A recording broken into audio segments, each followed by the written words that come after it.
பிரம்மத்தை அறிந்தவன் பிரம்மமாகிறான் அப்படின்னு ஒரு பெரியவர் பேசினார் ஒரு கோவில்ல. தைத்திரிய உபனிஷத்து அப்படி சொல்லுதான். இதை கேட்கும் பொழுது நமக்கு ஒரு சந்தேகம் வரும். அது எப்படி? பிரம்மத்தை அறிந்தவன் பிரம்மம் ஆகிறான்னா, சிங்கத்தை அறிந்தவன் சிங்கம் ஆகிறானா, தோசையை அறிந்தவன் தோசை ஆகிறானா? இப்படிப்பட்ட சந்தேகம் நமக்கு வர்றதுல ஒன்றும் ஆச்சரியம் இல்லை. இது இயற்கை. இதுக்கு அந்த பெரியவரே பதில் சொல்றார். சிங்கம் வேற, நாம வேற. அதனால சிங்கத்தை அறிந்தவன் சிங்கம் ஆக மாட்டான். ஆனா பிரம்மம் வேற, நாம வேற இல்லை.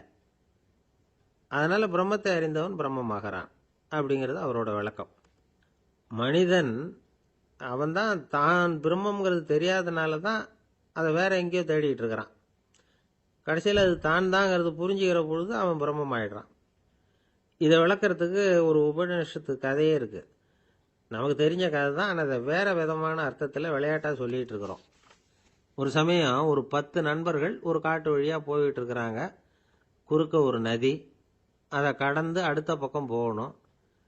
எல்லாரும் ஒரு வழியாக கடந்து அடுத்த கரைக்கு போய் சேர்ந்துட்டாங்க.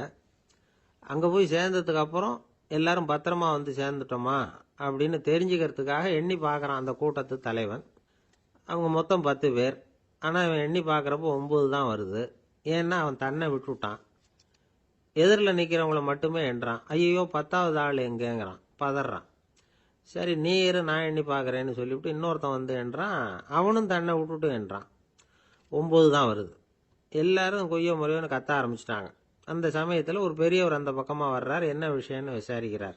10வது ஆளை 6 அடிச்சுட்டு போட்டுது அப்படின்னு சொல்லி இவங்க அழறாங்க. சரி அழாதீங்க அப்படின்னு சொல்லி அந்த தலைவனை பார்த்து இப்படி வாங்குறார். வர்றான். இப்போ எனக்கு முன்னாடி ஒரு தரம் எண்ணு பார்க்கலாம்ங்கிறார். 1 2 3ன்னு ஆரம்பித்து 9ல் வந்து முடிக்கிறான். உடனே பெரியவர் நீ தான் அந்த 10வது ஆள் அப்படிங்கிறார். இது உண்மை. நாம தான் அது. நாம தான் நம்மளை வேற எங்கேயோ தேடிட்டு இருக்கிறோம். நாம எங்கேயோ தேடிட்டு இருக்கிறோமே, அந்த பிரம்மம் நாம தான். இப்படி ஒரு பெரிய உண்மையை விளக்கறதுக்காக தான் அப்படி ஒரு கதை சொல்லப்பட்டது. ஆனால் அதை வந்து நாம் வேற விதமாக வேடிக்கையாக உபயோகப்படுத்திக்கிட்டு இருக்கிறோம். எப்படி தெரியுமா? ஒரு ஆத்தங்கரையில் ஒரு 10 பேர் முழிச்சுக்கிட்டே நின்றுக்கிட்டு இருந்தாங்களாம். அந்த பக்கமாக வந்த ஒருத்தன் ஏன் இப்படி முழிச்சுக்கிட்டு நிற்கிறீங்கன்னு கேட்டிருக்கிறான். எங்களுக்கு நீச்சல் தெரியாது, நாங்கள்லாம் அடுத்த கரைக்கு போய் சேரணும் அப்படின்னு நாங்களாம். சரி நாங்கள் விட்டுட்டு போய் விடுறேன். எல்லாரும் அக்கறைக்கு போய் சேர்ந்த உடனே ஆளுக்கு ₹1 வீதமாக மொத்தம் ₹10 எனக்கு கொடுக்கணும் அப்படின்னு இருக்கான் இவன். சரின்னு ஒத்துக்கிட்டாங்க. இவன் ஒவ்வொருத்தராக கையை பிடிச்சி மெதுவாக ஆற்றுல இறக்கி அழைச்சிட்டு போயிட்டான். 9 பேரை கரை சேர்த்துட்டான். 10வது ஆள் பாதி ஆற்றுல போயிட்டு இருக்கிறப்போ திடீர்னு வெள்ளம் வந்துட்டுது. புடி நழுவி போச்சு. கையை விட்டுட்டான். வெள்ளம் அடிச்சிட்டு போட்டுது. அழைச்சிட்டு வந்தவன் நீச்சல் அடித்து தட்டு தடுமாறி கரைக்கு வந்து சேர்ந்துட்டான். கரையில் இருந்தவங்களுக்கு இந்த விஷயம் தெரியாது.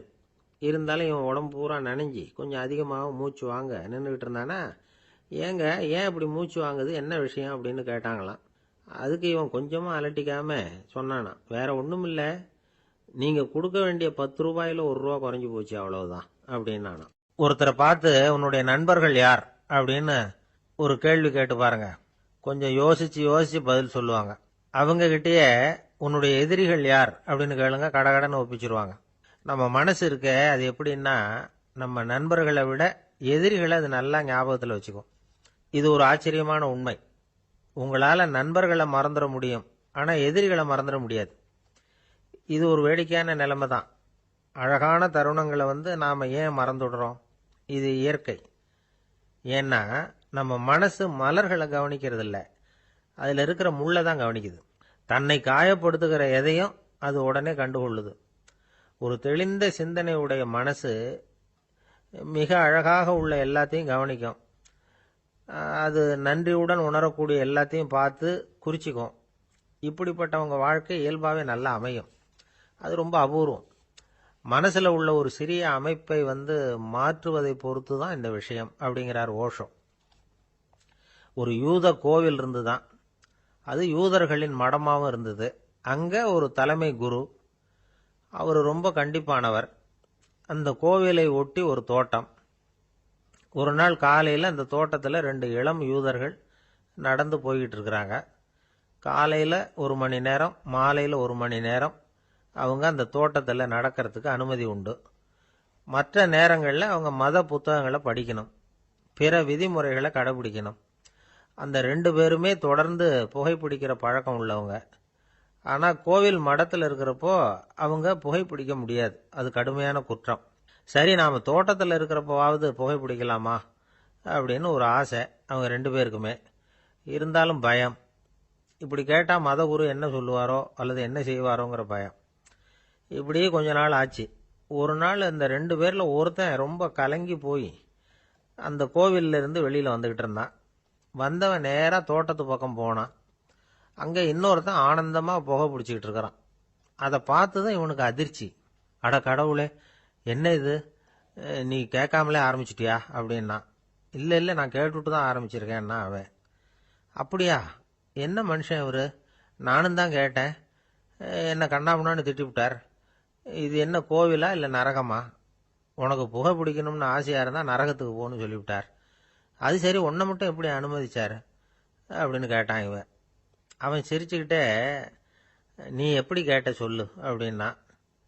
நாம் இந்த தோட்டத்துக்கு வர அனுமதிக்கப்பட்டிருக்கிறதே ஜபத்துக்காகத்தானே, அதனால் நான் ஜபம் சொல்லும் பொழுது புகை பிடிக்கலாமா அப்படின்னு கேட்டேன். அதுக்கு தான் அவர் சத்தம் போட்டு என்னை அடிக்கவே வந்துட்டார் அப்படின்னா இவன். நீ ஒரு மாதிரியாக கேட்டிருக்க, நான் வேற மாதிரியாக கேட்டிருக்கிறேன். ஜெபம் சொல்லும்போது புகை பிடிக்கலாமான்னு நீ கேட்டிருக்க. ஐயா, புகை பிடிக்கும் பொழுது ஜெபிக்கலாமா அப்படின்னு நான் கேட்டேன். அதில் தப்பு ஒன்றும் இல்லை அப்படின்னு பதில் சொல்லிட்டார் அப்படின்னா. ஒரு சிறிய மாற்றம்தான், அது மிகப்பெரிய மாறுதலை ஏற்படுத்தி விட்டது. மனசு நல்ல விதமாக சிந்திக்க ஆரம்பிச்சுட்டுதுன்னா மகிழ்ச்சிக்கு பஞ்சம் இல்லை. ஒரு கஞ்சன் ஆற்றுல விழுந்துட்டான். வெள்ளத்தில் தத்தளிச்சுக்கிட்டு இருக்கிறான். கரையில் நின்ன ஒருத்தர், உன் கையை கொண்டா இப்படி பிடிச்சி இழுத்து கரையில் சேர்த்து விடுறேன்னார். எதையும் கொடுத்து பழக்கம் இல்லாத அவன் கையையும் கொடுக்க மாட்டேன்னுட்டான். இவர் பார்த்தார். உன் கையை கொடுன்னு சொல்றதுக்கு பதிலாக நான் என் கையை கொடுக்குறேன் பிடிச்சிக்கோ அப்படின்னார். அவன் கப்புன்னு பிடிச்சிக்கிட்டான், இழுத்து கரையில் போட்டார். ஒரு தந்தை தன்னோட பிள்ளைய ரொம்ப தைரியசாலியாக வளர்க்கணும்னு ஆசைப்பட்டார். அதுக்காக அவனை கூப்பிட்டு உட்கார வச்சு இப்படி உபதேசம் பண்ணார். இதை பாருப்பா, நான் உன்னாட்டம் இருக்கிறப்போலாம் எதுக்கும் பயப்பட மாட்டேன், ரொம்ப துணிச்சலாக இருப்பேன். ஒரு நாள் ஒரு அப்பாவி எலிய ஒரு பூனை துரத்திட்டு ஓடிச்சு. நான் உடனே என்ன செஞ்சேன் தெரியுமா? அந்த பூனையை பிடிச்சேன், அது வாலில் ஒரு பட்டாசு சரத்தை கட்டினேன், கொளுத்தி விட்டேன். படபடன்னு வெடிக்க ஆரம்பிச்சுட்டுது. அது துள்ளிக்கிட்டு அங்கேயும் இங்கேயும் ஓடி இருக்கு பாரு ஓட்டம், ரொம்ப தமாஷு அப்படின்னார் அப்பா. இப்படி சொல்லிவிட்டு பையனை பார்த்து, இதை கேட்கறதுக்கு உனக்கும் துணிச்சல் வருதா, நான் என்னுடைய செயலை நீ கேட்குறப்போ உனக்கு துணிச்சல் வருதா அப்படின்னு கேட்டார். வருதுன்னா பையன்.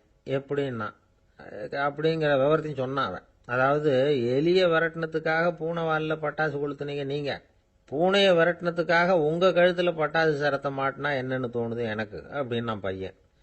பையனோட துணிச்சல் அப்பாவே நடுங்க வச்சுட்டுது. அது சரி, ஒரு அப்பா பிள்ளைக்கு இப்படியா உபதேசம் பண்ணுறது? எல்லாருக்கிட்டையும் அன்பா பழகிறது எப்படி அப்படின்னு சொல்லி கொடுக்கணும். பிஞ்சு உள்ளங்களில் நஞ்ச தூவலாமா? ஒரு நாள் விநாயகர் ஒரு பூனையோடு விளையாடிக்கிட்டு இருந்தாராம். அப்படி ஆசையாக விளையாடிக்கிட்டு இருந்தப்ப அவரோட கை நகம் தவறுதெல்லாம் பூனையோட முகத்தில் பட்டுட்டு தான். அது ஒரு சின்ன கீறலை உண்டாகி விட்டுது. அப்பா அவர் அதை ஒரு பெருசாக நினைக்கல. கொஞ்ச நேரத்துக்கு அப்புறம் விநாயகர் வீட்டுக்கு வந்தார். அவங்க அம்மா பார்வதி தேவியை பார்த்தார். பார்வதி தேவி கன்னத்தில் விரலால் கீறினது மாதிரி ஒரு அடையாளம் இருந்தது. விநாயகருக்கு அதிர்ச்சி, ஆச்சரியம். நம்ம அம்மா இந்த உலகத்துக்கே தாயார், அப்பேற்பட்ட அவங்க முகத்திலேயே கீறலை உண்டாக்கக்கூடியவங்க யாரா இருக்க முடியும் அப்படின்னு யோசனை பண்ணார். தாயே, உன்னுடைய கன்னத்தில் இந்த வடு எப்படிம்மா ஏற்பட்டதுன்னு கேட்டார். குழந்தாய், இது நீ செஞ்ச காரியம்தான்ப்பா, உன்னுடைய கை நகம் கீறினதுனால ஏற்பட்ட வடு தான் இது அப்படின்னாங்க அவங்க. விநாயகர் திடுக்கிட்டு போட்டார். எப்படிம்மா அது? நான் எந்த காலத்துலேயும் ஒன்று அப்படி கீறினதாக எனக்கு நினைவு இல்லையே அப்படின்னார். இன்னைக்கு காலையில் ஒரு பூனையை கீறினதை நீ மறந்துட்டியா அப்படின்னாங்க அந்த அம்மா. விநாயகர் திகைச்சு போய் நின்னார். பார்வதி தேவி சொன்னாங்க, இதை பார்ப்பா, இந்த உலகத்தில் இருக்கக்கூடிய எல்லா உயிர்கள்லேயும் நான் இருக்கிறேன், நான் தான் இந்த உலகமாக ஆகியிருக்கிறேன். ஆகையினால நீ யாரை துன்புறுத்தினாலும் அது உண்மையிலேயே என்ன துன்புறுத்தினதாக தான் வந்து முடியும் அப்படின்னாங்க. விநாயகர் மனசுக்குள்ள ஒரு வெளிச்சம் ஏற்பட்டு தான். அதுக்கப்புறம் அவர் யாரையுமே கல்யாணம் பண்ணிக்காததுக்கு அதுதான் காரணமா. இந்த உலகத்தில் எல்லாரையும், இங்கே இருக்கிற எல்லாத்தையும் தாயின் வடிவமாக அவர் பார்க்க ஆரம்பிச்சிட்டாராம். குருதேவர் ராமகிருஷ்ணர் இந்த கதையை எடுத்து சொல்லியிருக்கிறார். நபிகள் நாயகம் ஒரு தடவை ஒரு நாற்காலியில் உட்காந்து என்னமோ யோசனை பண்ணிட்டு இருந்திருக்கிறார். அப்போ அவரோட உடையில ஒரு கீழ்ப்பகுதி தரையில் படிஞ்சு கிடந்திருக்குது. அங்கே விளையாடிக்கிட்டு இருந்த ஒரு பூனை அது மேலே வந்து படுத்து தூங்கி போச்சு. தொழுகை செய்ய வேண்டிய நேரம் வந்துட்டது. நபிகள் நாயகம் எழுந்திருக்க பார்த்தார். அப்போதான் பூனை தன்னோட உடை மேலே படுத்து தூங்கிட்டு இருக்கிறது கண்ணில் படுது. பூனையோட தூக்கத்தை கலைக்க விரும்பல அவர். தன்னுடைய சகோதரியை கூப்பிட்டார். ஒரு கத்திரிக்கோல் எடுத்துட்டு வர சொன்னார். பூனை படுத்திருந்த உடை பகுதி மட்டும் இருக்குல்ல, அதை மட்டும் அதோட கத்திரிச்சு விட்டுட்டு அதுக்கப்புறம் அவர் எழுந்திரிச்சு தொழுகைக்கு போனாராம். அதாவது பிற உயிர்கள்கிட்ட எப்படி அன்பு காட்டணுங்கிறத பெரியவங்க எவ்வளவோ விதத்தில் நமக்கு எடுத்து காட்டியிருக்கிறாங்க. இருந்தாலும் எத்தனை பேர் மனசில் அதெல்லாம் உரைச்சிருக்குது. நாமளும் நம்ம ட்ரெஸ்ஸு மேலே ஒரு பூனை படுத்திருந்தா ஒரு கத்திரிக்கோலை தான் தேடுவோம், எடுத்துகிட்டு வர சொல்லுவோம். துணியை வெட்டுறதுக்கு பதிலாக இல்லை அதோட வாழை வெட்டினா என்ன அப்படின்னு தோணும். ஒரு ஆள் ரொம்ப பிரியமாக ஒரு பூனையை ஆற்றுல குளிப்பாட்டிக்கிட்டு இருந்தானா. எப்படி? அந்த பூனையை ஆற்று தண்ணியில் அமுக்கி அமுக்கி குளிப்பாட்டிக்கிட்டு இருக்கிறான். அந்த வழியாக போன பெரிய ஒருத்தர் இதை பார்த்தார். இதை பார்ப்பா, பூனையை அது மாதிரி ஆற்று தண்ணியில் அமுக்கி குளிப்பாட்டாத, மூச்சு திணறி செத்து போடும் அப்படின்னு அட்வைஸ் பண்ணார். நீ போய் அவன் வேலையை பார்த்துக்கிட்டு, எனக்கு எல்லாம் தெரியும்னா இவன். சரின்னு அவர் போயிட்டார். கொஞ்ச நேரம் கழித்து அவரே அந்த வழியாக திரும்பி வந்துக்கிட்டு இருந்தார். ஆற்றுல பூனையை குளிப்பாட்டிக்கிட்டு இருந்தவன் அழுதுகிட்டு உட்காந்துருக்கிறான். பக்கத்தில் அந்த பூனை செத்து கிடக்குது. இதை பார்த்தார் பெரியவர். நான் தான் அப்போவே சொன்னேனே அந்த பூனையை ஆற்றுல நினைக்காதேன்னு, அதை கேட்டிருந்தா இப்படி ஆயிருக்குமா அப்படின்னார். அந்த ஆள் கோபமாக இவரை முறைச்சி பார்த்தான். அட போய்யா, இந்த பூனை ஆற்றுல குளித்ததுனால ஒன்றும் செத்து போகல, குளித்ததுக்கு அப்புறம் அதோட உடம்பு ஈரமாக இருக்குதுன்னு அதை புழிஞ்சேன், அதனால தான் இப்படி ஆயிட்டுது அப்படின்னு நானா. உலகத்தில் எது எதுக்கும் ஆராய்ச்சி கூடங்கள் இருக்குதுல்ல, அது மாதிரி தூக்கத்தை பற்றி ஆராய்ச்சி பண்ணுறதுக்கு ஒரு ஆராய்ச்சி கூடம் இருக்குது. அப்படி ஆராய்ச்சி பண்ணணும்னா அதுக்கு மூழ்கிக்கிட்டு இருக்கணும்ல. அதனால தான் அந்த ஆராய்ச்சி கூடம் இங்கே இல்லை. அமெரிக்காவில் பாஸ்டன் பல்கலைக்கழக மருத்துவமனையில் அது இருக்குது. அங்கே தூக்கத்தை பற்றி பலவிதமான ஆராய்ச்சிகள் பண்ணிகிட்டு இருக்கிறாங்க. அந்த ஆராய்ச்சி கூடத்தில் இயக்குனராக இருக்கிற ஒரு நிபுணர் அவர் என்ன சொல்கிறார் தெரியுமா? உங்களுக்கு தூக்கம் வரலையா, நீங்கள் நல்லா தூங்குறதுக்கு தாராளமாக சில யோசனைகளை என்னால் சொல்ல முடியும் அப்படிங்கிறார். யோசனை தானே, காசா பணமாக கேட்டு வச்சுக்கலாமே. உணவு, மனநிலை, தூங்கும் இடத்தோட சூழ்நிலை, படுக்கைக்கு செல்றப்போ உள்ள பழக்க வழக்கங்கள், இது காரணமாக ஒருத்தருக்கு தூக்கம் வராமல் போகலாம். தூக்கம் வராததுக்கு இதுதான் காரணம்னா அதையெல்லாம் சுலபமாக கட்டுப்படுத்தலாங்கிறார் அவர். தூக்கத்தை வரவழைக்கக்கூடிய ஒரு நல்ல மருந்து உடற்பயிற்சி. ஆனால் ஒன்று, படுக்க போகிற நேரத்தில் இது மாதிரி உடற்பயிற்சிகள் எல்லாம் செய்யக்கூடாது. கொஞ்சம் முன்னாடி பகல்லையே இந்த பயிற்சிகளை செய்கிறது நல்லது. தூக்கம் வராமல் அவதிப்படுறவங்க பிற்பகல் நேரங்களில் காஃபி, டீ இது மாதிரி பானங்களை சாப்பிடக்கூடாது. மது அருந்துறது கூட தூக்கத்தை பாதிக்கும். வெது வெதுப்பான நீரில் குளிக்கிறது, தியானத்தில் ஈடுபடுறது, ஓய்வாக இருக்கிறது, படுக்கிறது, அதாவது படுக்கிறதுக்கு முன்னாடி ஒரு குவளை பால் சாப்பிட்றது, இதெல்லாம் தூக்கத்தை வரவழைக்கிறது ரொம்ப உதவியாக இருக்கும். இன்னொரு விஷயம் என்னென்னா, தூங்கி ஆகணுமேங்கிற கவலை வேண்டியதில்லை. அப்படி நினச்சி கவலைப்படுறதை விட்டுடணும். தூக்கம் வரலையா, உடனே படுக்கையை விட்டு எழுந்திருக்க வேண்டியது. வெளியில் வாங்க, வேறு ஏதாவது வேலையில் ஈடுபடுங்க, கொஞ்ச நேரம் உலாவுங்க, அல்லது ஏதாவது ஒரு புஸ்தகத்தை எடுத்து படிங்க. களைப்பு ஏற்பட்டால் மறுபடியும் படுக்கைக்கு போங்க, தூக்கம் தானே வந்துடும். ஒரு விஷயத்தை மட்டும் நல்லா ஞாபகத்தில் வச்சுக்கணும். படுக்கைக்கு போகிறப்போ உங்கள் மற்ற எல்லா பிரச்சனைகளையும் மறந்துடணும். அது எப்படி சார் முடியும், அந்த நேரம் தானே எல்லா பிரச்சனையும் வரிசையாக ஞாபகத்துக்கு வருது அப்படின்னு நாம் நினைக்கலாம். ஆனால் பழக்கத்தில் அதை நாம் மாற்றிக்க முடியும். கொஞ்சம் முயற்சி பண்ணணும், அவ்வளோதான். இது எல்லாமே ஆராய்ச்சி பண்ணி பார்த்துட்டு அந்த நிபுணர் சொல்கிற கருத்து தான். இன்னொரு விஷயமும் அவர் சொல்கிறார். அது என்னென்னா, உடல் கோளாறு காரணமாக தூக்கம் வராமல் அவதிப்படுறவங்களுக்கெல்லாம் இந்த யோசனைகள் சரியாக வராது அப்படிங்கிறார். அதுக்கெல்லாம் மருத்துவ சிகிச்சை கொடுத்து தான் சரி பண்ணணும்.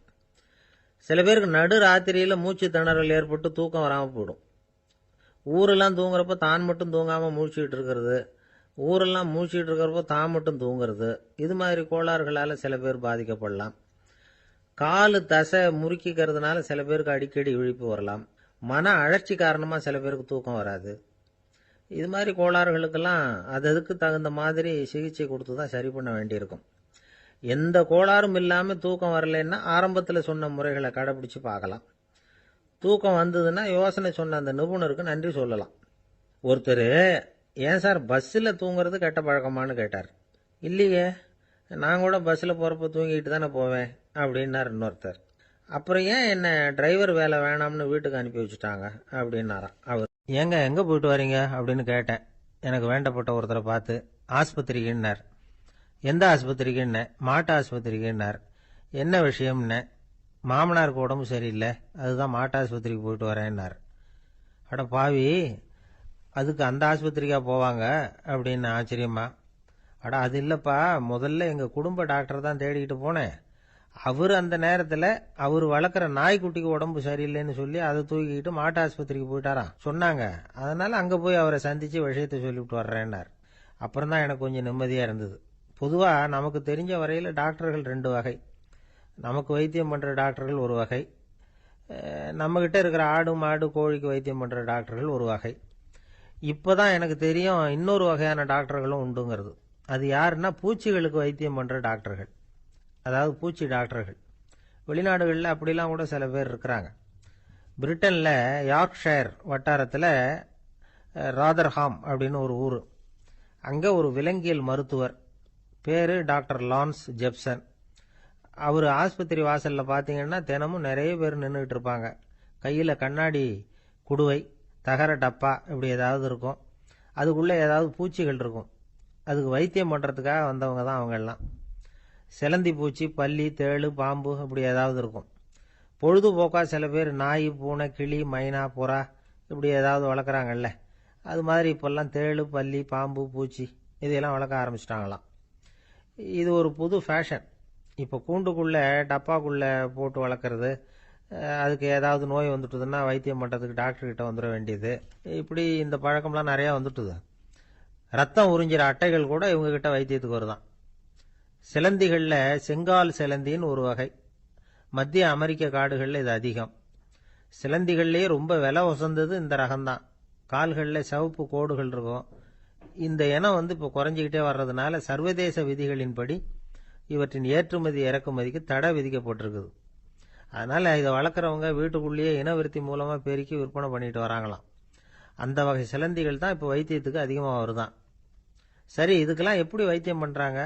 முதல்ல அதை குளிர்பதன பெட்டியின் வழுவழுப்பான சுவரில் விட்ட உடனே அதெல்லாம் மெதுவாக இறங்கி வரும். அப்போ அதன் நோயை கண்டுபிடிக்கிறது சுலபம். அப்புறம் அதுக்கு கிருமிகளை கொல்லக்கூடிய மருந்துகளையோ வலி நிவாரண மருந்துகளையோ கொடுப்பாங்க. கால் உடைஞ்ச சிலந்திகளுக்கு பசையை கொண்டு ஆப்ரேஷன் பண்ணுவாங்க. சில சிலந்திகளுக்கு உடைஞ்ச காலை எடுத்துட்டா புதிய கால் வளர்ந்துடும். சிலந்திகளை மனிதர்கள் கையில் எடுக்கிறப்போ அது பயந்து போய் கீழே குதிக்குது. அதனால் கால் உடஞ்சி விடுது, இல்லைன்னா வயிறு சேதமடையுது. அந்த நிலைமையில் வர்ற சிலந்திகளுக்கு மயக்க மருந்து கொடுத்து ஆப்ரேஷன்லாம் கூட பண்ணுறாங்களாம். பார்த்தீங்களா பூச்சிகளுக்கு வந்த வாழ்வே. நம்ம ஊர்லேயும் வீடுகளில் பூச்சிகள் வளர்க்குறது உண்டு.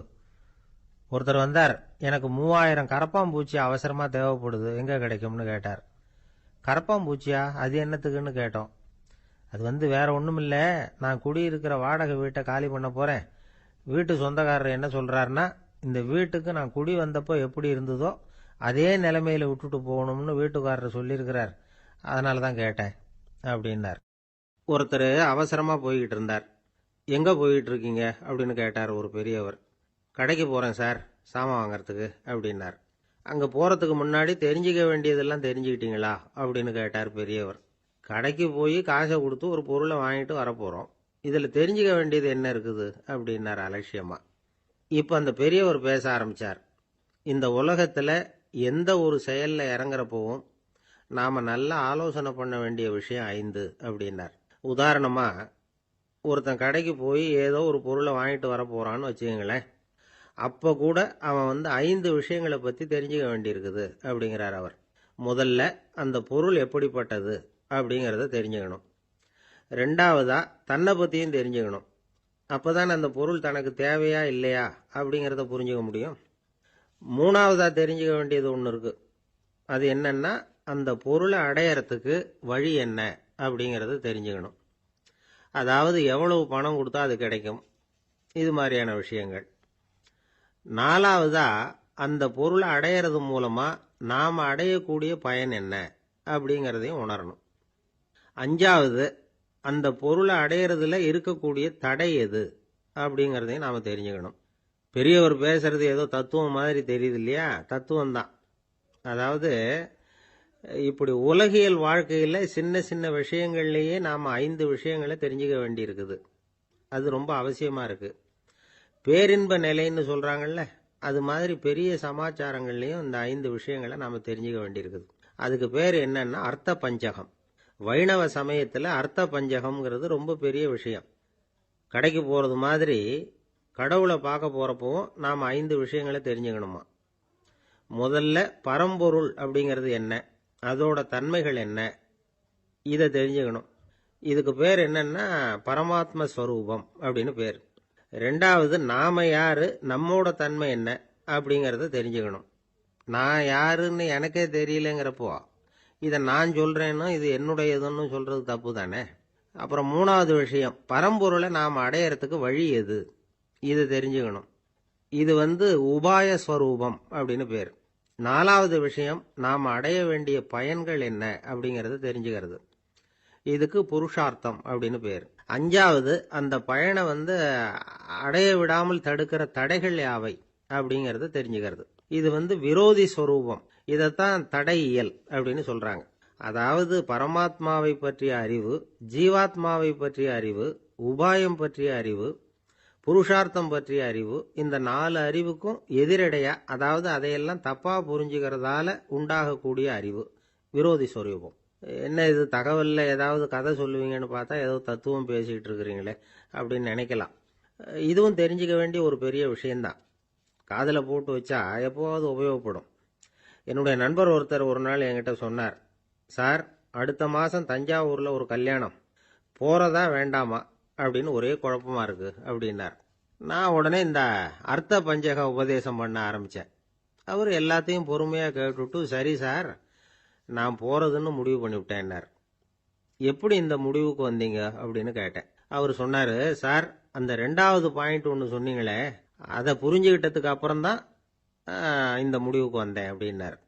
என்ன 2வது பாயிண்ட்டுன்னு? அதாவது தன்னை பற்றி புரிஞ்சுக்கணும் அப்படின்னு சொன்னீங்க. உடனே என்னை பற்றி புரிஞ்சுக்கிட்டேன், நான் யாருங்கிறது எனக்கு தெரிஞ்சுது, உடனே போகிறது தான் நல்லதுன்னு முடிவு பண்ணிவிட்டேன்னார். நீங்கள் யாருன்னு கேட்டேன். நான் தான் சார் அந்த கல்யாணத்தில் தாலி கட்ட வேண்டிய மாப்பிள்ளை அப்படின்னார். ஒரு ஆள் ராமகிருஷ்ணரை தேடி வந்தான்.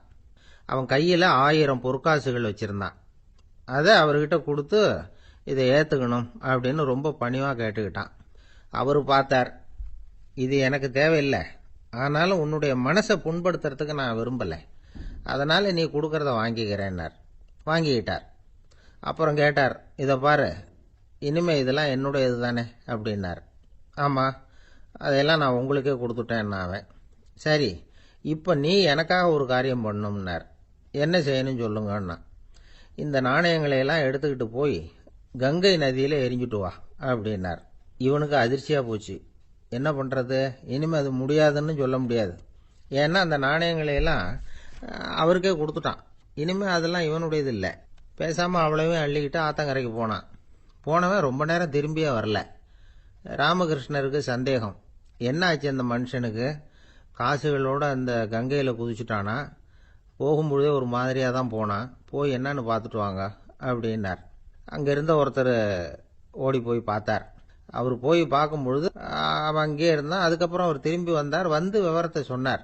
அதாவது அவன் கங்கை கரையில் உட்காந்துக்கிட்டு ஒவ்வொரு நாணயமாக 1 2ன்னு எண்ணி எண்ணி வீசிக்கிட்டு இருக்கிறான். அவனை சுற்றி ஒரு கும்பல் நின்றுக்கிட்டு அவனை தடுத்துக்கிட்டு இருக்குது அப்படின்னு விவரத்தை சொன்னார் போயிட்டு வந்தவர். இதை கேட்டதும் ராமகிருஷ்ணரே புறப்பட்டு அங்கே போனாராம்.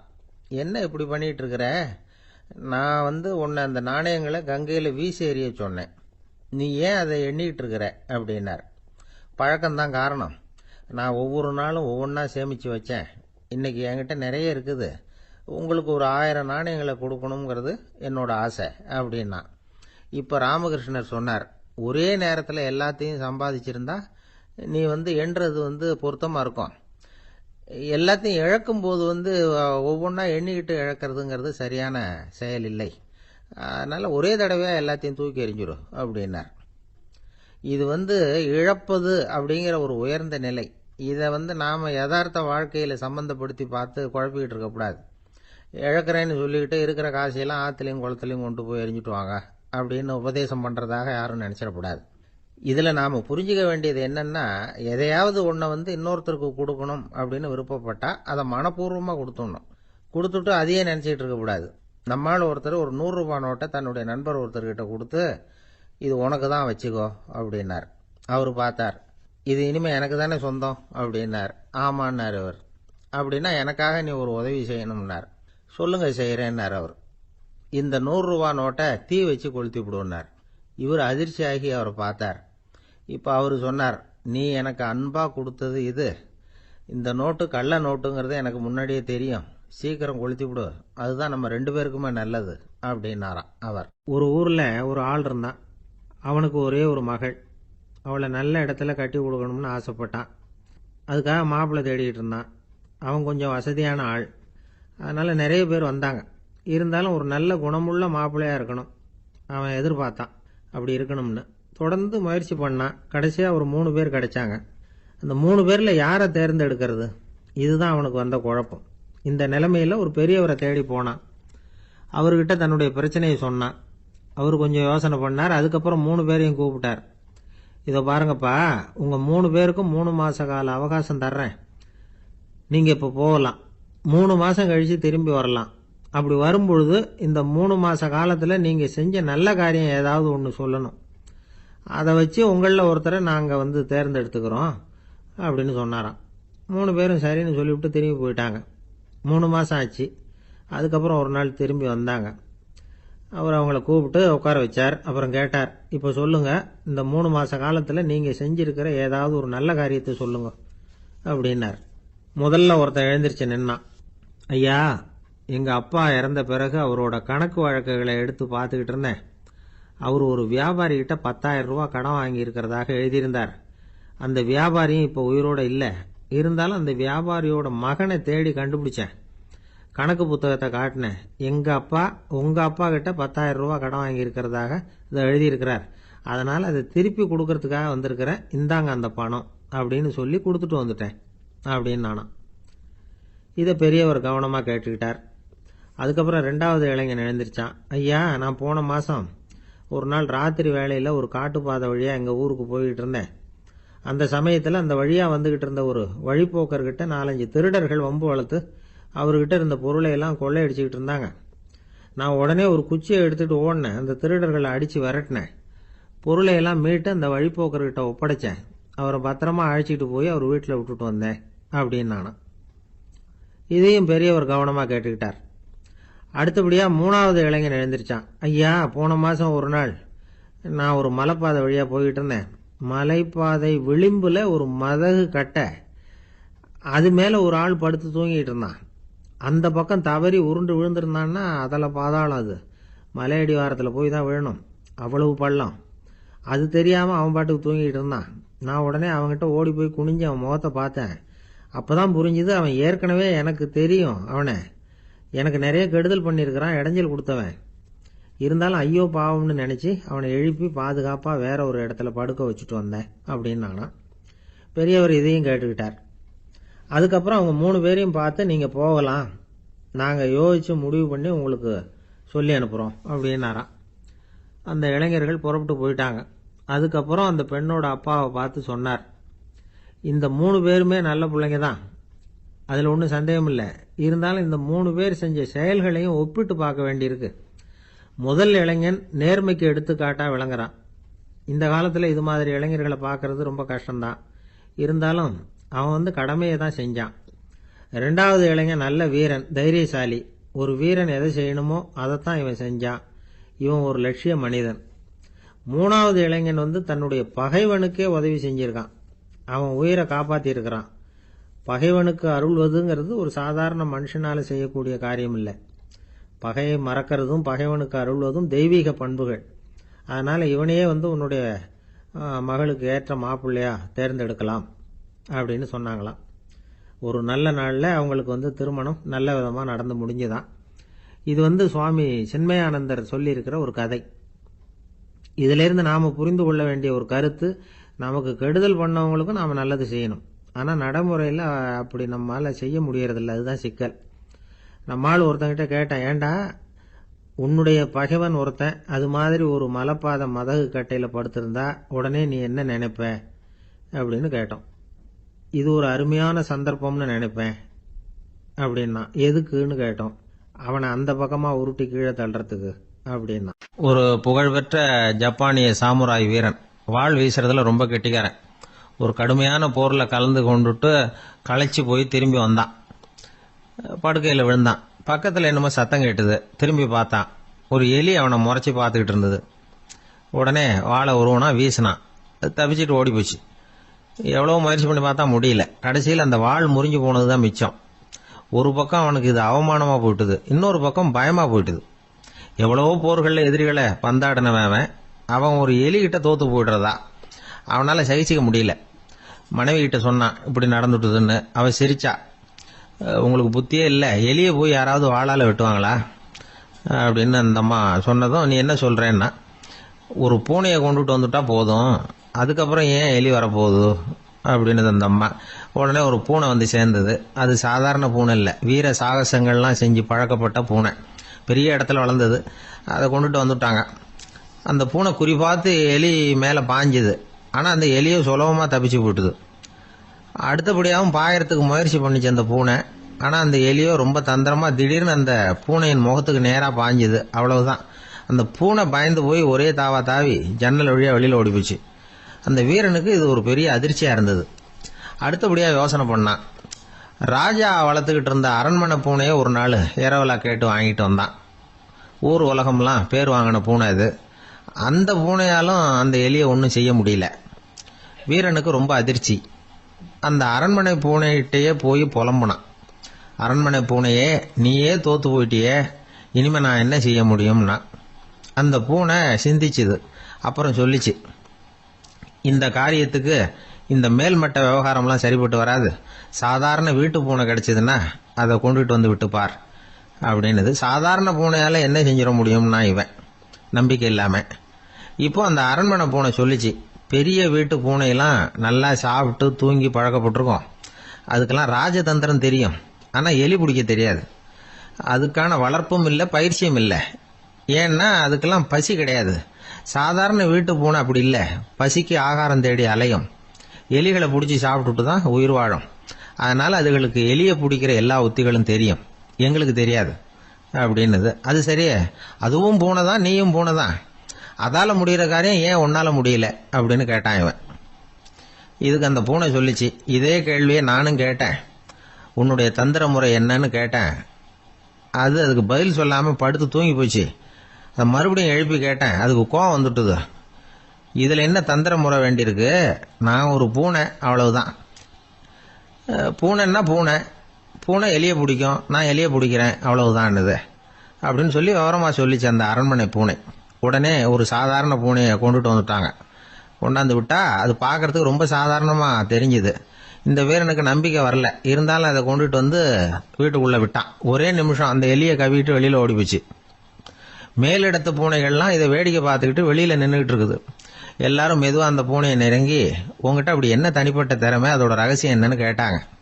அந்த சாதாரண பூனை ரொம்ப சாதாரணமாக சொல்லிச்சான், அதெல்லாம் எனக்கு தெரியாது, நான் பூனை, அவ்வளவுதான், நீங்களும் பூனையா இருங்க அப்படின்னு சொல்லிவிட்டு அந்த பூனை தன்னுடைய வாயில கவிய எலியோடு அங்கேருந்து நடந்து போச்சு. இந்த கதையிலேருந்து நாம் புரிஞ்சிக்க வேண்டிய தத்துவம் என்னன்னா, நீயாக இரு. இதுதான் அந்த தத்துவம்.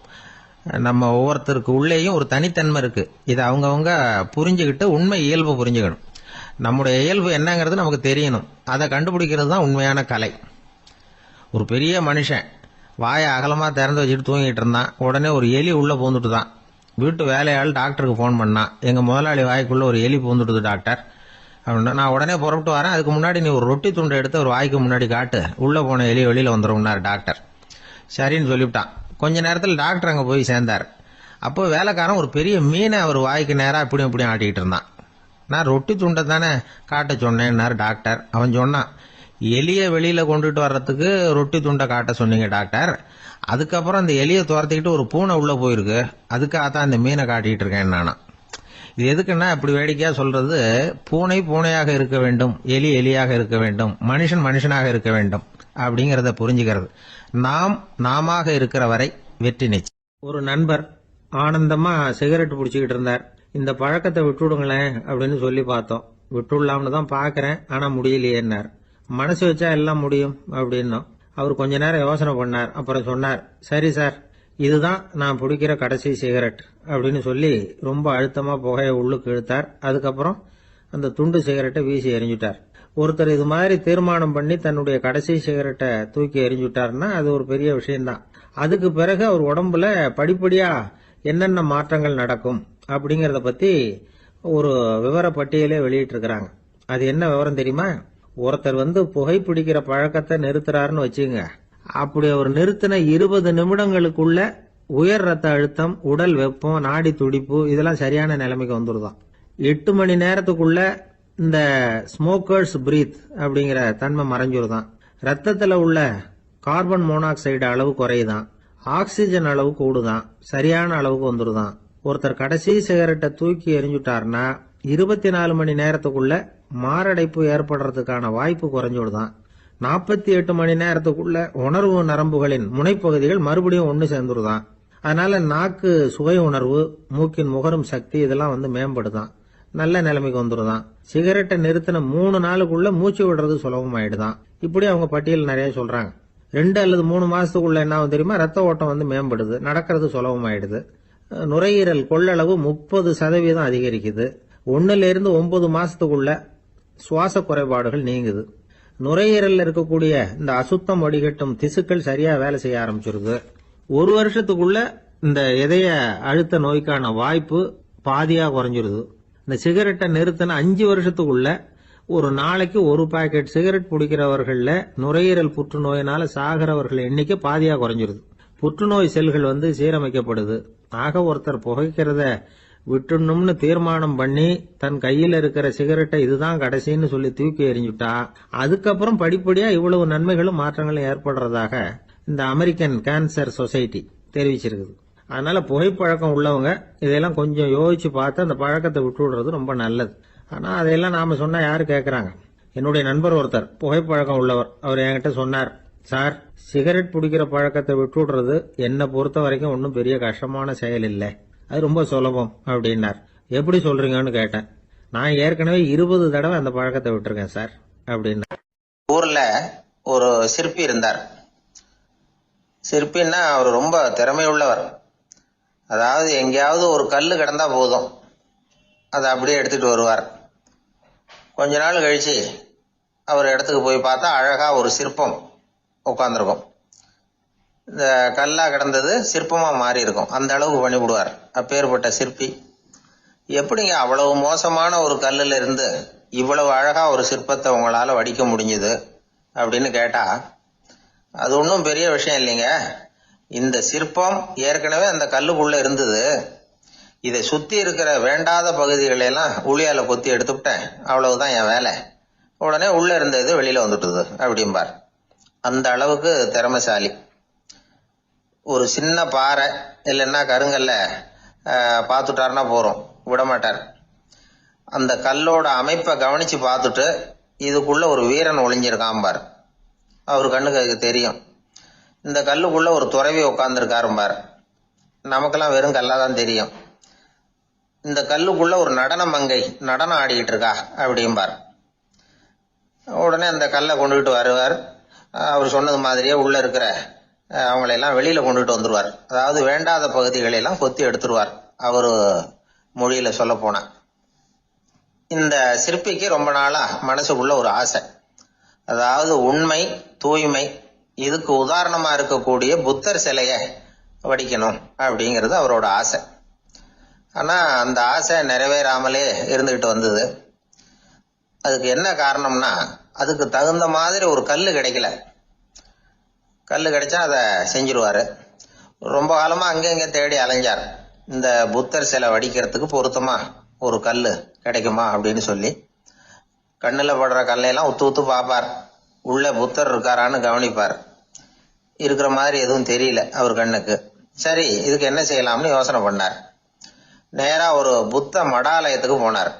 அங்க இருக்கிற ஒரு புத்த துறவியை சந்திச்சார். அவர்கிட்ட விசாரிச்சார், சுவாமி, புத்தரின் தூய்மை ஒளிஞ்சிருக்கிற அந்த கல் எங்க கிடைக்கும் அப்படின்னார். அந்த கல் இருக்கிற இடம் எதுன்னு இன்னமும் உங்களுக்கு தெரியலையா அப்படின்னு கேட்டார் துறவி.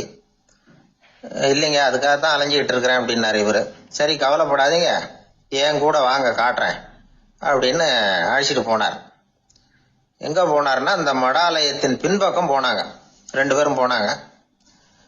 அங்க போய் பார்த்தா அங்க ஒரு கிணறு இருந்தது. என்ன அது, நாம கேட்டது கல்லு, இவர் அழைச்சிட்டு வந்து காட்டுறது கிணறு அப்படின்னு இவருக்கு சந்தேகம். ஒரு மாதிரியா பார்த்தார். அவரு சொன்னார், துறவி எட்டி பாருங்க உள்ள அப்படின்னாரு. கிணறுக்குள்ள என்ன இருக்கும்னு இவருக்கு தெரியாதா, இருந்தாலும் அவர் சொல்றாரு அப்படின்னு சொல்லி எட்டி பார்த்தார். பார்த்தா அதுல தண்ணி இருந்தது. அந்த தண்ணியில தன்னோட உருவம் தெரிஞ்சுது. இப்ப அந்த புத்த ஞானி சொன்னார், துறவியாரே, புத்தரை நாம தான் ஒளிச்சு வச்சிருக்கிறோம், நமக்குள்ளதான் அவர் மறைஞ்சிருக்கிறார். அவரை அடையாளம் தெரியாதபடி மூடி இருக்கிறது எது தெரியுமா? நம்ம கிட்ட இருக்கிற கோபம், போலித்தனம், பதட்டம், ஆசை, இதெல்லாம் தான். அறிவு அப்படிங்கிற ஒளியால அதையெல்லாம் செதுக்கி எடுத்துட்டோம்னா அந்த அழகான புத்தர் வெளியில வந்துருவார் அப்படின்னு சொன்னார் துறவி. அதனால நமக்குள்ள இருக்கிற நம்மள நமக்கே அடையாளம் தெரியல அப்படிங்கிறது தான் உண்மை. இந்த உண்மையான மனிதன் உள்ளே இருக்கிறான். இவர் கல்லை பார்த்துட்டு உள்ள யார் இருக்காங்கிறது அவருக்கு தெரிஞ்சது சிற்பிக்கு. ஆனா உண்மையான புத்தர் எங்க இருக்காருங்கிறத அவரால் அடையாளம் கண்டுபிடிக்க முடியல. அப்படிதான் பல பேர் இன்னைக்கு இருந்துகிட்டு இருக்கிறோம். ஒரு அப்பா தன்னுடைய பிள்ளைக்கு புத்தி சொன்னார், அதோ பார்ப்பா, மனசுதான் கல்லு, அறிவு தான் ஒளி. உன்னுடைய மனசுங்கிற கல்ல அறிவுங்கிற ஒளியால செதுக்கி அழகான மனிதனா நீ வெளியில வரணும்னார். அதுக்காக தான்ப்பா தேடிட்டு இருக்கேன்னா அவன். மனசுங்கிற கல்லை தேடிக்கிட்டு இருக்கிறியா அப்படின்னு கேட்டார். இல்லப்பா, அறிவுங்கிற ஒளி எங்க இருக்குன்னு தெரியல எனக்கு, அதை தான் தேடிக்கிட்டு இருக்கிறேன் அப்படின்னு நானா. அதனால அறிவை தேடிக்கிட்டு இருக்கிறவன் என்னைக்கு உண்மையை கண்டுபிடிக்க போறான்? அதையே கண்டுபிடிக்க முடியலங்கும் பொழுது. அதனால நாம் யார் அப்படிங்கறது நமக்கு அடையாளம் தெரியணும். அந்த அடையாளம் தெரிஞ்சுட்டா வாழ்க்கையில வெற்றி நிச்சயம். எனக்கு வாழ்க்கையே வெறுத்து போச்சு சார் அப்படின்னு சொல்லிட்டு ஒருத்தர் வந்தார். வந்து கொஞ்ச நேரம் பேசினதுக்கு அப்புறம் அவர் அப்படி சொல்லியிருந்தா அதுல ஒரு அர்த்தம் இருந்திருக்கும். வர்றதுக்கு முன்னாடியே வாழ்க்கை வெறுத்து போச்சுன்னு சொல்லிட்டு வர்றார். என்ன சார் விஷயம்னு விசாரிச்சோம். எங்க வீட்டில் தினம் 3 வேளையும் ஒரே மாதிரி சாப்பாடு சார், வித்தியாசமே கிடையாது. இப்படியே 3 மாசமா சாப்பிட்டுக்கிட்டு இருக்கிறேன். அதை விட பட்டினி கிடந்து செத்துடலாம்னு தோணுது அப்படின்னார். ஒரு பெரியவர் சொன்ன தத்துவத்தை சொல்றதுக்கு ஆள் கிடைக்காம தவிச்சுக்கிட்டு இருந்தோம். இப்போ ஒருத்தர் கிடைச்சிட்டார், விட்டுலாமா? உடனே அவரை உட்கார வச்சு சொல்ல ஆரம்பிச்சிட்டோம். அதாவது நாம அனுபவிக்கிற உணர்வுகள்ல களிப்பு, மகிழ்வு, ஆனந்தம், இது 3க்கும் ஒண்ணுக்கு ஒண்ணு வித்தியாசம் உண்டு. மேம்போக்கா பாக்கிறதுக்கு இது 3 ஒண்ணு மாதிரி தோணும்.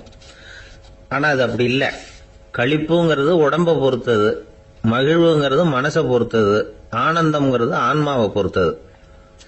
இப்படி இந்த 3 வகையான இந்த சுவைப்புகளின் தன்மையும் வேற வேற. இப்ப முதல்ல களிப்புங்கிறத எடுத்துக்குவோம். நம்ம புலன்களுக்கு களிப்பை தரக்கூடிய பொருள்களுக்கு சில விசேஷ குணம் உண்டு.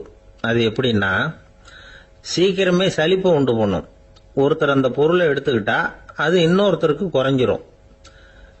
உணவு, உடை, இதெல்லாம் களிப்பை தரக்கூடிய பொருள்கள். இப்போ உதாரணத்துக்கு, ஒரு சாப்பாட்டு மேசையில ஒரு பாத்திரத்துல 10 இட்லி இருக்கு. அதுல ஒரு 2 இட்லியை நம்ம தட்டுல எடுத்து வச்சு சாப்பிட்றோம். நாம சாப்பிட்ட அந்த இட்லி நிச்சயமா எதிரில் உட்கார்ந்துருக்கிறவருக்கு இல்லை, அவருக்கு உபயோகப்படாது. நாம சாப்பிட்ட அதே இட்லியை அவரும் சாப்பிட முடியாது, அவர் வேறதான் எடுத்து வச்சுக்கணும். அது மாதிரி நாம ஒரு சட்டையை எடுத்து போட்டுக்கிறோம், அதே சட்டையை அதே நேரத்தில் இன்னொருத்தர் போட்டுக்க முடியாது. புலன்களுக்கு களிப்பை தரக்கூடிய இது மாதிரி பொருள்கள்லாம் முதல் தடவை நமக்கு கொடுக்கிற களிப்பை 2வது தடவையும் கொடுக்காது. 3வது தடவை இன்னும் குறையும். கடைசியில வெறுப்பாக மாறிடும். ஒவ்வொன்னா இட்லியை தொடர்ந்து சாப்பிட்றோம்னு வச்சுக்கோங்க, முதல் இட்லி தரக்கூடிய சுவையை 30வது இட்லி தராது. முதல் தடவை புது சட்டையை போட்டுக்கிறப்ப நமக்கு இருக்கிற களிப்பு அதே சட்டையை 100வது தடவையா போட்டுக்கிறோம்னு வைங்க, அப்ப இருக்குமா? இருக்காது. இதுதான் களிப்பு. அதாவது சீக்கிரமே சலிப்பை தரக்கூடியது. ஒருத்தர் எடுத்துக்கிட்டா இன்னொருத்தருக்கு குறைஞ்சு போகக்கூடியது. ஆனா மகிழ்ச்சிங்கிறது அப்படி இல்லை. ஒருத்தர் அனுபவிக்கிறதுனால இன்னொருத்தருக்கு குறைஞ்சு போகாது. இப்போ காலையில் சூரியன் உதயம் ஆகிறத பார்த்து சந்தோஷப்படுறோம், அதையே இன்னொருத்தரும் பார்த்து சந்தோஷப்படலாம். ஒரு நல்ல சங்கீதத்தை கேட்குறோம், ஒரு அழகான ஓவியத்தை ரசிக்கிறோம், நீங்கள் ரசிக்கிற அதே நேரத்தில் இன்னொருத்தரும் அதை ரசிக்கலாம். அதனால் அது குறைஞ்சி போகிறதில்ல. இது மகிழ்வு. ஆனால் ஒன்று, ஒரே பாடலை திரும்ப திரும்ப கேட்டுக்கிட்டு இருந்தால் கடைசியில் அலுப்பு தட்டும். அதாவது மகிழ்வுங்கிறது எப்படின்னா, மற்றவங்களோட பகிர்ந்து கொள்றதுனால குறையாது. ஆனால் ஒரே பொருள் மீண்டும் மீண்டும் அனுபவிப்ப தர்றப்போ முதல்ல மகிழ்வு அதிகரித்து அதுக்கப்புறம் அது மங்கி மறைஞ்சு போயிடும். இதுதான் அந்த மகிழ்வுங்கிறதுக்கு இலக்கணம். சரி, இப்போ மூணாவதா சுகம் தரக்கூடிய ஆனந்தம்ங்கிறது எப்படின்னா, இது நமக்கு உள்ளே இருந்து சுரக்கிறது. மனசு சலனங்கள்ல இருந்து விடுபடுறப்போ இந்த ஆனந்தம் நமக்கு கிடைக்கும். இது நிலையான சுகம், ஆத்ம சுகம். களிப்பிலிருந்து மகிழ்வுக்கும் மகிழ்விலிருந்து ஆனந்தத்துக்கும் செல்றது தான் மனிதன் நடத்த வேண்டிய முக்கியமான பயணம். இவ்வளவு விஷயத்தையும் கேட்டுட்டு இந்த காலத்து பையன் ஒருத்தன் வந்தான். சார், இப்போ நீங்க ஒரு சாப்பாட்டு மேசையில ஒரு 10 இட்லி வைக்கிறீங்க, என்ன உட்கார வைங்க, எதிரில் இன்னொருத்தனை உட்கார வைங்க, நான் களிப்பு மகிழ்வுலாம் தாண்டி நேரடியா ஆனந்தத்துக்கு பயணம் பண்ணி காட்டுறேன் அப்படின்னா. ஒன்றும் புரியல அவன் சொன்னது. அது எப்படி, என்ன பண்ணுவ நீ அப்படின்னு சொல்லி கேட்டோம் ஆச்சரியமா. 2 இட்லி சாப்பிட்டா தானே சார் களிப்பு, நான் 10 இட்லியும் மொத்தமா சாப்பிட்டுருவேன், அடுத்தவனுக்கு எதுவும் கிடைக்காது, அவனுக்கு கிடைக்காதபடி நாமே சாப்பிட்டுறோம்ல, அதுதானே நமக்கு ஆனந்தம் அப்படின்னு அதுக்கு ஒரு விளக்கம் சொல்றேன். ரொம்பவும் அடிபட்டு அல்லல் போட்டுக்கிட்டு இருக்கிற ஒருத்தர் வந்தார். மனசு ரொம்பவும் நொந்து போய் பேசினார். இந்த உலகத்துல மனுஷனா பிறந்ததை விட மாடா பிறந்திருக்கலாம் சார் அப்படின்னார். திடீர்னு என்கிட்ட இப்படி சொன்னா அதுக்கு நான் என்னங்க பண்ண முடியும் அப்படின்னேன். உங்ககிட்ட வரணும்னு தோணுச்சு, அதனால வந்தேன் அப்படின்னார். சரிங்க, இப்படி ஒரு யோசனை வந்ததுக்கு என்ன காரணம் அப்படின்னு சொல்லி அவர்கிட்ட கேட்டேன். அதுக்கு அவர் சொன்னார், என் பையனுக்கு வேலை தேடுறேன் கிடைக்கல, பொண்ணுக்கு மாப்பிள்ளை தேடுறேன் கிடைக்கல, வீடு கட்டுறதுக்கு கடன் கேட்குறேன் கிடைக்கல, மாடா பிறந்திருந்தா இது மாதிரி கவலையெல்லாம் கிடையாதுல்ல, பேசாம வைக்கோலை தின்னுக்கிட்ட அசை போட்டுக்கிட்டே கடந்து விடலாமே அப்படின்னாரு அலட்சியமா. அதுக்கப்புறம் தான் அவர் சொன்ன கருத்தை நானும் கொஞ்சம் அசை போட ஆரம்பிச்சேன் மனசுக்குள்ள. இப்போ இயற்கையை பொறுத்த வரைக்கும் அது நாம எல்லாரும் மகிழ்ச்சியா வாழணும் அப்படின்னு தான் விரும்புது. விலங்குகள், பறவைகள், தாவரங்கள், அப்புறம் மற்ற உயிரினங்கள் எல்லாமும் நல்லபடியா இருக்கணும் அப்படிங்கிறது தான் இயற்கையோட விருப்பம். அதுல ஒன்றும் சந்தேகம் இல்லை. இயற்கையோட அமைப்பை கொஞ்சம் கவனிச்சு பார்த்தா அதை நாம நல்லா புரிஞ்சுக்கலாம். இருந்தாலும் இந்த ஆள் சொன்னதை கேட்ட பிறகுதான் ஒரு முக்கியமான வேறுபாடு புரிஞ்சுது. அதாவது இந்த உலகத்துல உள்ள முக்கியமான பிரச்சனைகள் 6. அந்த 6 பிரச்சனைகளும் ஆடு மாடுகளுக்கு கிடையாது, மரம் செடி கொடிகளுக்கு கிடையாது. ஆனா மனுஷன் அந்த 6 பிரச்சனைகளையும் சந்திக்க வேண்டியிருக்கு. சரி, அந்த 6 பிரச்சனைகள் என்னென்ன தெரியுமா? முதல்ல இந்த ஆடு மாடுலாம் நமக்குன்னு சொந்தமா ஒரு வீடு இல்லையே அப்படின்னு கவலைப்பட்டுக்கிட்டு இருக்கிறது இல்ல. ஆனா மனிதனுக்கு வீடு தேவைப்படுது. இது ஒரு வித்தியாசம். இப்ப 2வது பிரச்சனை என்னன்னா ஆடை பிரச்சனை. ஒரு கோழியோ சேவலோ நாம போட்டுக்கிறதுக்கு ஒரு சட்டை இல்லையே அப்படின்னு கவலைப்படுறது இல்ல. ஆனா மனுஷனுக்கு அந்த கவலை உண்டு. சரி, இப்போ 3வது என்னன்னு பார்த்தா கல்வி பிரச்சனை. ஒரு பசுமாடு கவலையோட நின்றுகிட்டு இருக்கு அப்படின்னு வச்சுக்குவோம். நீங்க அதுகிட்ட போய், ஏன் பசுமாடை கவலையோட நின்றுகிட்டு இருக்கிற அப்படின்னு கேட்குறீங்க. என் கண்ணுக்குட்டிக்கு எல்கேஜியில் இடம் கிடைக்கல, டொனேஷன் கொடுக்கறதுக்கு கையில் பணமும் கிடையாது, சிபாரிசுக்கு யாரை பிடிக்கிறதுன்னு தெரியல, இப்படியா சொல்லிக்கிட்டு இருக்கோம். அதுக்கு அந்த கவலையெல்லாம் கிடையாது. ஆனால் மனிதனுக்கு அந்த கவலை உண்டு. 4வது என்னன்னு பார்த்தீங்கன்னா வேலை வாய்ப்பு பிரச்சனை. வேலை கிடைக்கலையே அப்படின்னு வேப்ப மரம் கவலைப்படுறது இல்லை, ஆனால் மனுஷன் கவலைப்படுறான். 5வது என்னன்னு பார்த்தா கல்யாண பிரச்சனை. எரும மாடு பசுமாடு எல்லாம் பொண்ணுக்கு மாப்பிள்ளை தேடிட்டாலே இது பேப்பரில் மணமகன் தேவை அப்படின்னு விளம்பரமா கொடுக்குது, அதெல்லாம் கிடையாது. 6வது என்னன்னு பார்த்தீங்கன்னா பணம் சம்பந்தமான பிரச்சனை. ஆடு மாடுலாம் பணத்தை சேமிக்கணும்னோ ஏதாவது நிதி நிறுவனத்தில் முதலீடு பண்ணணும்னோ நினைச்சுக்கிட்டு இருக்கிறது இல்லை. பணத்தை எப்படி காப்பாத்துறது அப்படிங்கிற கவலையும் அதுகளுக்கு கிடையாது. குதிரை குளம்போட பிறகுது, அதனால அது காடு மேடெல்லாம் கவலை இல்லாம தெரியலாம். ஆடு உடம்புல ரோமத்தோட பிறகுது, அதனால அது குளிரை பத்தி கவலைப்பட வேண்டிய அவசியம் இல்லை. ஆனா மனுஷனை பாத்தீங்கன்னா அவன் தான் ஒண்ணுமில்லாம பிறக்கிறான். ஏன் இந்த பாகுபாடு அப்படின்னு கேட்டா இத பத்தி கொஞ்சம் சிந்திச்சு பார்க்கணும். அதாவது இந்த சந்தேகத்தை ஒரு பெரியவர்கிட்டையும் கேட்டேன். அவரு சொன்னார் இதுக்கு பதில். அவர் இதே கேள்வியை இயற்கை கிட்ட கேட்டாராம். இயற்கை பதில் சொல்லிச்சான். வேற யாருக்கும் கொடுக்காத ஒரு வலுவான கருவிய, ஒரு பவர்ஃபுல் வெப்பன் மனுஷனுக்கு கொடுத்துருக்கிறேன்னு, அந்த கருவியை உபயோகப்படுத்தி அந்த 6 பிரச்சனை மட்டும் இல்ல, 6 கோடி பிரச்சனைகள் இருந்தாலும் அதையெல்லாம் சமாளிக்கலாம். அது கருவி என்ன தெரியுமா? அதுதான் 6வது அறிவு. அதை உபயோகப்படுத்தினா காலுக்கு செருப்பு தயார் பண்ணிக்கலாம், குளிருக்கு போர்வை தயார் பண்ணிக்கலாம், என்ன வேணும்னாலும் செய்யலாம் அப்படின்னு இயற்கை பதில் சொல்லிச்சான். அதனால நாம செய்ய வேண்டியது என்னன்னா, இயற்கையை முதல்ல சரியா புரிஞ்சுக்கணும். இயற்கையின் படைப்பையே நாம சரியா புரிஞ்சுக்கிறது இல்லையா, அதுதான் வேதனை. இந்த கதையை கேளுங்க. இப்ப நகரத்திலிருந்து ஒரு ஆளு கிராமத்துக்கு வந்தான். அங்க ஒரு சிறுவன் மாடு மேய்ச்சிக்கிட்டு இருந்தான். நகரத்து ஆள் சொன்ன, எவ்வளவு அழகான பசு, அது சரி, இதுக்கெல்லாம் ஏன் கொம்பு இல்லைன்னா. இதுக்கு அந்த பையன் பதில் சொன்னான், பசுமாட்டுக்கு கொம்பு இல்லாததுக்கு பல காரணங்கள் உண்டு. கண்ணுக்குட்டியா இருந்தா கொம்பு இருக்காது, பசு வளர்ந்து பெருசானதுக்கு அப்புறம் தான் கொம்பு முளைக்கும், இது ஒரு காரணம். சில சமயம் வளர்ற கொம்பை எடுத்து விடுறது உண்டு, அது ஒரு காரணம். ஆனா இதுக்கு ஏன் கொம்பு இல்லைன்னு கேக்குறீங்க, அதுக்கு என்ன காரணம்னா இது பசு இல்ல, குதிரை அப்படின்னானா. கிபி 1078 வருஷம் மார்ச் மாதம் 19ஆம் தேதி திங்கட்கிழமை அதிகாலை நேரம் ஒரு குழந்தை பிறந்தது. எங்க தெரியுமா?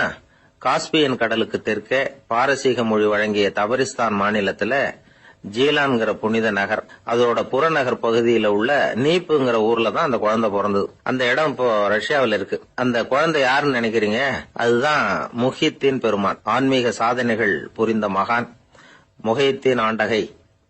தன்னுடைய 18வது வயசுல உயர்கல்விக்காக ஜீலான் நகரத்தை விட்டு பகுதாத் நகரத்துக்கு புறப்பட்டு போறார்.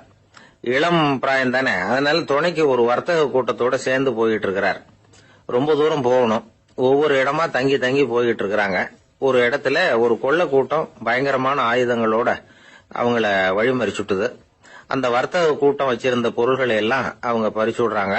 இவங்களும் பயந்துகிட்டு இருந்தது எல்லாத்தையும் அவங்க கிட்ட கொடுத்துடுறாங்க. முஹித்தீன் ஆண்டகை மட்டும் இதையெல்லாம் பார்த்துக்கிட்டு தனியா ஒதுங்கி நிக்கிறார். ஒரு 18 வயசு பையன் மட்டும் இப்படி தனியா அநாத சிறுவன் மாதிரி நின்றுட்டு இருக்கிறத அந்த கொள்ளை கூட்டத்துல இருந்த ஒருத்தன் பாக்குறான். கிட்ட நெருங்கி வர்றான். அலட்சியமாவும் கிண்டலாவும் உங்ககிட்ட ஏதாவது இருக்குதா அப்படின்னு கேக்குறான். இவங்கிட்ட என்ன இருக்க போகுது அப்படிங்கிற நம்பிக்கையில அவன் அப்படி கேக்குறான். உடனே இவரு, ஓ இருக்குதே, என்கிட்ட 40 தீனார் இருக்கு அப்படிங்கிறார். இப்படி சொல்லியும் அந்த கொள்ளைக்காரனுக்கு நம்பிக்கை வரல. என்னடா அவன் விளையாடாத, பொய் சொல்லாத, உண்மையை சொல்லு அப்படிங்கிறான் அவன். உண்மையைத்தான் சொல்றேன், என்கிட்ட 40 தீனார் இருக்கு அப்படிங்கிறார் இவர். எங்க வச்சிருக்கிற அப்படின்னு கேக்குறான். சட்டையின் விழாப்புறத்துல உள்ள பகுதியில அதை வச்சு தச்சிருக்கிறாங்க அப்படின்னு உண்மையை சொல்றார். உடனே கொள்ளை கூட்ட தலைவன் அதை கத்தியால கீறிப்பார் அப்படின்னு உத்தரவு போடுறான். அந்த சட்டையை கிழிக்கிறாங்க. உள்ள இருந்து 40 பொற்காசுகளும் பொல பொலன்னு கீழே கொட்டுச்சு. அதை பார்த்த உடனே அந்த கொள்ளை கூட்ட தலைவன் மலைச்சு போய் நின்னுட்டான். காசை பார்த்துட்டு அவன் மலைச்சு போகல, பொய் பேசாத அந்த பையனோட நேர்மையை பார்த்துட்டு அவன் அப்படி நின்னான். மெதுவா அந்த பையன் கிட்ட வந்தான். ஏன்பா, நீ என்ன பணக்கார குடும்பமா அப்படின்னு கேட்டான். அப்படிலாம் இல்ல, எனக்கு அப்பா இல்ல, அம்மா மட்டும்தான் உண்டு. எங்க அப்பா எனக்குன்னு விட்டு போன சொத்தே இந்த 40 தீனார் தான் அப்படின்னாரு இவர். அப்படி இருந்துமா உண்மை பேசணும்னு ஆசைப்பட்டேன், என்கிட்ட ஒண்ணும் இல்லைன்னு ஒரு வார்த்தை சொன்ன உன்னை விட்டுருப்போமே அப்படின்னா அவன். அப்படி இல்லைங்க, நான் இறைவன் திருநாமத்தை அறியக்கூடிய கல்வி ஞானத்துக்காக இப்ப போயிட்டு இருக்கிறேன். இறைவன் திருநாமத்தை உச்சரிக்க வேண்டிய நாவால பொய் பேசக்கூடாதுன்னு எங்க அம்மா சொல்லியிருக்கிறாங்க. அதனால நான் எப்பவுமே பொய் சொல்ல மாட்டேன் அப்படின்னு என்னுடைய தாய்க்கு வாக்கு கொடுத்திருக்கிறேன் அப்படின்னார் அவர். முஹித்தீன் பெருமான் வார்த்தைகளை கேட்ட அந்த கொள்ளையர்கள் மனம் திருந்தி நல்லவங்களா ஆயிடுறாங்க. அந்த கொள்ளையர் தலைவன் பிற்காலத்துல ஒரு பெரிய மகான் ஆயிடுறார். பெரியவர்கள் வாழ்க்கையில நடக்கிற இது மாதிரி சம்பவங்கள் தான் நாம நல்ல விதமா வாழறதுக்கு துணையா இருக்கும். அந்த காலத்துல கொள்ளையர்களே பெரியவங்க செயலை பார்த்து மனம் திருந்தி இருக்கிறாங்க. இந்த காலத்துல யார் இப்படி இருக்கிறா? இந்த காலத்துல மகான் ஒருத்தரை பார்த்தேன், எனக்கு வேண்டியப்பட்ட மகான். ஏங்க நீங்களும் மகான் ஆகிறதுக்கு முன்னாடி கொள்ளை அடிச்சுட்டு இருந்தீங்களா அப்படின்னு கேட்டேன். அவர் மெதுவா கண்ணை திறந்து என்ன நிமிர்ந்து பார்த்தார். அப்படி இல்லப்பா, நான் கொள்ளை அடிக்கிறதுக்காகத்தான் மகானாவே ஆகி இருக்கிறேன் அப்படின்னு சொல்லிவிட்டு மறுபடியும் கண்ணை மூடிட்டார். ஒரு நண்பர்கிட்ட பேசிக்கிட்டு இருந்தேன். அவருடைய உறவினர் ஒருத்தர் ஒரு நேர்முக தேர்வுக்கு போயிருந்தாராம், இன்டர்வியூக்கு. ரொம்பவும் பொறுப்பாகவும் கவனமாகவும் செயல்பட வேண்டிய பதவிக்கான நேர்காணல் அது. இவர் எழுத்து தேர்வுல ஏராளமான மதிப்பெண்கள் வாங்கிவிட்டார். அதனால அதை பத்தி கவலை இல்லை. இப்ப நேர்முக தேர்வுல தேர்வு பெறணும். ஏராளமான சான்றிதழ்கள் வச்சிருந்தார். நேர்காணல்ல கேட்கப்பட்ட எல்லா கேள்விகளுக்கும் சரியான பதில தான் சொன்னார். இருந்தாலும் பாருங்க, அந்த நேர்முக தேர்வுல அவர் தேர்ந்தெடுக்கப்படல. என்ன காரணம் அப்படின்னு பின்னாடி விசாரிச்ச போதுதான் விவரம் தெரிஞ்சுதான். அது என்ன ஆயிருக்குதுன்னா, அந்த நேர்காணலின் போது இவர் நடந்துகிட்ட முறையில சில தவறுகள் நடந்து போச்சான். முக்கியமா 2 தவறுகள். ஒண்ணு, அவங்க ஒரு கேள்வியை கேட்டு முடிக்கிறதுக்குள்ளேயே இவர் பதில் சொல்ல ஆரம்பிச்சுட்டாராம். ரெண்டாவது என்னன்னா, இவர் நாற்காலியில தாராளமா இயல்பா சாஞ்சி உட்காராம நாற்காலி முனையில உட்கார்ந்து இருந்தாராம். இந்த 2 விதமான செயல்பாடுகளும் இவர் அவசரப்படுறவர், பதற்றப்படுறவர் அப்படிங்கிறதுக்கான அடையாளங்கள். அதாவது கேள்வியை கேட்டு முடிக்கிறதுக்குள்ளேயே முந்திக்கிட்டு பதில் சொல்றது. ரெண்டாவது, நாற்காலியில இயல்பா தாராளமா உட்காராம நாற்காலி முனையில உட்கார்றது. பார்க்க போற வேலைக்கு அவசரம், பதற்றம் இது 2 இருக்கப்படாதான். அதனால மார்க் இருந்தும் சர்டிபிகேட் இருந்தும் அந்த வேலை வாய்ப்பு அவருக்கு கிடைக்கல. வேலை கொடுக்கறவங்க நம்ம கிட்ட இருந்து என்னதான் எதிர்பார்க்கறாங்க, இத தெரிஞ்சு வச்சுக்கிறது நல்லது. முதல்ல மற்றவர்களுடன் தொடர்பு கொள்ளும் திறமை, அதாவது எபிலிட்டி டு கம்யூனிகேட். நீங்க நினைக்கிறத அழகா தொகுத்து வகைப்படுத்தி சொல்ல தெரியுதான்னு பாப்பாங்க. உங்க திட்டங்களை அடுத்தவங்க ஏற்றுக்கொள்ளக்கூடிய விதத்துல வெளிப்படுத்துறதுக்கு உங்களால முடியுதான்னு பாப்பாங்க. இதுக்கு என்ன செய்யறது? குழப்பம் இல்லாம சிந்திக்கணும், குழப்பம் இல்லாம பேசணும். ரெண்டாவது விஷயம் என்னன்னா புத்திசாலித்தனம், அதாவது இன்டெலிஜென்ஸ். ஏத்துக்க போற வேலையை நல்ல விதமா செய்ய முடியுமா உங்களால, அதை எந்தெந்த வழியில செய்யலாம் அப்படிங்கறத உங்களால தீர்மானிக்க முடியுமா, அந்த வேலைக்கான புது புது யோசனைகளை உங்களால சொல்ல முடியுமா அப்படின்னு பாப்பாங்க. இது இன்டெலிஜென்ஸ். மூணாவது தன்னம்பிக்கை, அதாவது செல்ஃப் கான்பிடன்ஸ். உங்களுக்கு அது உண்டா அப்படிங்கறத கவனிப்பாங்க. எந்த சூழ்நிலையையும் சமாளிக்கணும், எப்படிப்பட்ட மனிதர்களையும் சமாளிக்கிற தைரியம் வேணும், அடுத்தவங்களை நமக்கு சாதகமா திருப்பக்கூடிய தன்னம்பிக்கை வேணும். நாலாவது பொறுப்புகளை முன்வந்து ஏற்றுக்கொள்ளுதல், வில்லிங்னஸ் டு அக்செப்ட் ரெஸ்பான்சிபிலிட்டி. பொறுப்புகள்ல இருந்து நழுவி போக ஆசைப்படாம செஞ்சு முடிக்கணும். அஞ்சாவது முன் வருதல், இனிஷியேட்டிவ். வேலையோட முக்கியத்துவம் உணர்ந்து அதை ஏத்துக்கிட்டு தகுந்த நடவடிக்கைகளை தயங்காம எடுக்கிறதுக்கு முன் வரணும். ஆறாவது என்னன்னு கேட்டீங்கன்னா தலைமைத்துவம், லீடர்ஷிப். 4 பேருக்கு தலைமை தாங்கி நல்ல விதத்துல நடந்துக்க தெரியுதா. ஏழாவது கற்பனை திறன், இமேஜினேஷன். சில பிரச்சனைகள் வரக்கூடும் அப்படின்னு முன்கூட்டியே யூகிச்சு அதுக்கு தகுந்த மாதிரி நடவடிக்கை எடுக்கிற திறமை உண்டா அப்படிங்கறத பாப்பாங்க. எட்டாவது என்னன்னா வளைந்து கொடுத்தல், பிளெக்சிபிலிட்டி. சூழ்நிலைக்கு தகுந்த மாதிரி, மாற்றங்களுக்கு தகுந்த மாதிரி அனுசரிச்சு நடந்துக்கிறதுக்கு தெரியுதா அவங்களுக்கு அப்படிங்கறத கவனிப்பாங்க. அடுத்தது திறமைகளை வெளிக்கொணரும் திறமை, இன்டர்பர்சனல் ஸ்கில்ஸ்.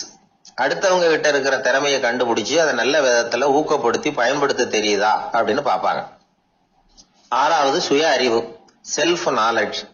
அடுத்தவங்க நம்மளை பத்தி என்ன நினைக்கிறாங்க அப்படிங்கறத நம்மால புரிஞ்சுக்க முடியுதாங்கிறது முக்கியம். அடுத்தது போட்டி மனப்பான்மை, காம்படிட்டிவ்னஸ். அடுத்தவங்களை ஒப்பிட்டு பார்த்து அதை விட ஒரு படி மேல வரணுங்கிற குணம் வேணும். இதுக்கு அடுத்தது என்னன்னா குறிக்கோளை வெல்லுதல், கோல் அச்சீவ்மெண்ட். குறிக்கோளை சவாலா எடுத்துக்கிட்டு அதை அடையணும். அப்புறம் வேறுபட்ட திறமைகள், ஒகேஷனல் ஸ்கில்ஸ். பதவிக்கு வேண்டிய திறமைகள் தவிர மற்ற திறமைகள் எதுவும் உண்டாங்கிறது முக்கியம்.